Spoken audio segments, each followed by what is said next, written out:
And so you yourself chose to come back to Pittsburgh to be with family.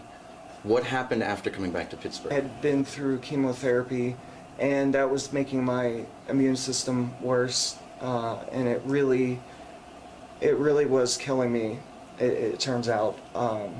And they were almost certain that I wasn't going to make it, and that I should just start preparing for my death. When I moved back to Pittsburgh, it was really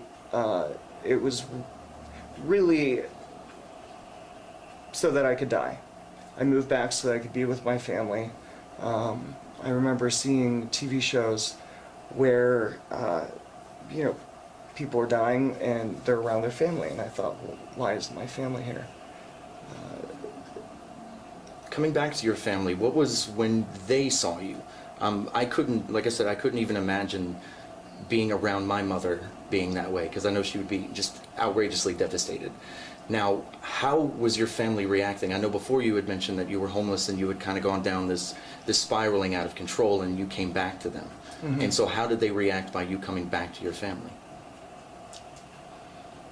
It was a very new experience. I sort of left my parents. I never really expected to see them again. Mm-hmm. Was very certain they didn't love me, and that just not being in their lives would be easier for the both of us. It was very nice, and it was such a wonderful experience that they stayed with me despite some prejudices, and I really learned to be loved and love, and it really, I think, has shaped who I am now. And in a strange way, if I hadn't been dying of AIDS, I probably would have never felt that love and never fully recognized my potential. Was it proper dieting? I'm so curious as to how you become the Branden that you are today. I like to say it was my mom's cooking. Fantastic. Yeah. It's so funny because I go against sort of all those cliches. Everybody always says, well, when you really want to survive and have that will to live, then you'll make it through. I didn't want to live. I mean, I tried to actually end my life in my hotel room in San Francisco.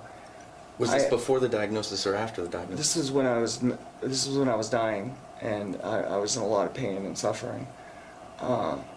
And I remember being in the hospital and thinking, well, I'm probably going to be dead soon. I'm ready. I'm not scared. I'm excited about it because it's much better than what's going on here.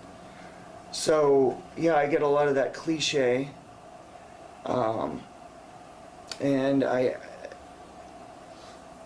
can't say that it's because I'm a fighter. I think I'm very stubborn. And if I had to credit it to anything, it would be that I'm stubborn. And, even if I'm not happy or enjoying life, I always want to know what comes next.